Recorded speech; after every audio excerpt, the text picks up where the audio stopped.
Mr. Silly. Mr. Silly lives in Nonsense Land, which is a very funny place to live. You see, in Nonsense Land, everything is as silly as can be.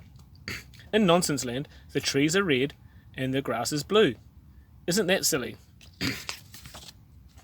In Nonsense Land, dogs wear hats. And do you know how birds fly in Nonsense Land? No, they don't fly forwards, they fly backwards. It really is a very silly place indeed, which of course is why Mr. Silly lives there. Mr. Silly, in fact, lives in quite the silliest looking house you have ever seen in your whole life. Have you ever seen a sillier looking house than that? Now, this particular story is all about the Nonsense Cup. You see, in Nonsense Land, each year they hold a competition, and the cup is awarded to whoever has the silliest idea of the year. Mr. Silly had never won the cup, but each night, lying in his bed, he dreamed about winning it. In order to win the Nonsense Cup, Mr. Silly realised that he would have to think up something remarkably silly. He pondered over the problem one morning at breakfast. Incidentally, you may be interested to know what Mr. Silly was having for breakfast. He was having a cup of coffee, which he had put a spoonful of marmalade into. After that, he had a cornflake sandwich, and to finish he had a boiled egg, but being Mr. Silly, he ate the shell as well. Isn't that a silly breakfast? Anyway, this particular breakfast time, Mr. Silly was thinking how to win that cup. He remembered 2 years ago the cup was won by Mr. Ridiculous. He won by wallpapering his house, which sounds very ordinary, but in fact Mr. Ridiculous had wallpapered the outside of his house. And Mr. Silly remembered last year when Mr. Foolish won the cup. Mr. Foolish, who was a friend of Mr. Silly's, had won the cup by inventing a car. It was quite a normal car, apart from one thing. It had square wheels. Isn't that silly? Mr. Silly thought and thought and thought, but it was no good. He even had another cup of coffee with marmalade, but that didn't help either. So he decided to take a walk. Off he went, leaving his front door open so that he wouldn't have burglars when he was out. On his walk, Mr. Silly met a chicken wearing Wellington boots and carrying an umbrella. Wouldn't it be silly if you didn't wear Wellington boots and carry an umbrella? He said to the chicken. Meow, said the chicken, because animals in Nonsense Land don't make the same noises as they do in your country. On his walk, Mr. Silly met a worm wearing a top hat, monocle, and an old-school tie. Wouldn't it be silly if you didn't have to wear a top hat, a monocle, and an old-school tie? He said to the worm. Quack, quack, said the worm.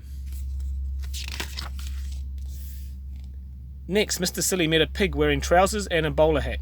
Wouldn't it be silly if you didn't wear trousers and a bowler hat? He asked the pig. Moo, said the pig. Isn't that silly? It was in the middle of Mr. Silly's walk that he had his idea. It was a beautifully silly idea. Quite the silliest idea he had ever had. He hurried into town and bought himself a pot of paint and a paintbrush. The day of the great awarding of the Nonsense Cup arrived. A huge crowd assembled in the city square to see who was going to win the cup. The King of Nonsense Land mounted the specially built platform. Ladies and gentlemen, he said to the crowd in the city square, it is my pleasure today to award the Nonsense Cup to whoever has had the silliest idea of the year. One of the silliest ideas of the year, continued the King, is by Mr. Muddle the farmer. He has managed to grow, of all things, a square apple. The crowd clapped as the square apple was held up by Mr. Muddle for everybody to see. He felt sure he was going to win. However, said the King, and Mr. Muddle's face fell, we have an even sillier idea entered by Mrs. Nincompoop. It was a teapot, quite the silliest teapot that there'd ever been. The crowd broke into thunderous applause. I therefore have great pleasure, announced the King, in presenting the Nonsense Cup to... Just then he looked up and stopped in astonishment. Now, in the middle of the city square there is a tree. It's always been there, and it was at this tree that the king was looking in astonishment. "What," he cried, "has happened to that tree?" Everybody turned to look. The tree had green leaves, bright green leaves.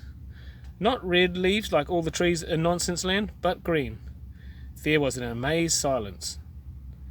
"It was me," piped up Mr. Silly. "I painted all the leaves green last night when you were all asleep." "A green tree?" explained the king. "Who ever heard of a green tree?"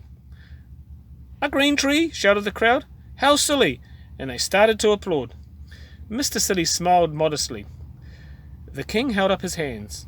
"I think," he said, "that this is the silliest idea I have ever heard of, and therefore I award the Nonsense Cup to Mr. Silly." The crowd cheered and cheered. Mr. Silly went pink with pride. And a bird perched high up in the branches of the silly green tree looked down. "Woof," it said, and flew off, backwards. The end.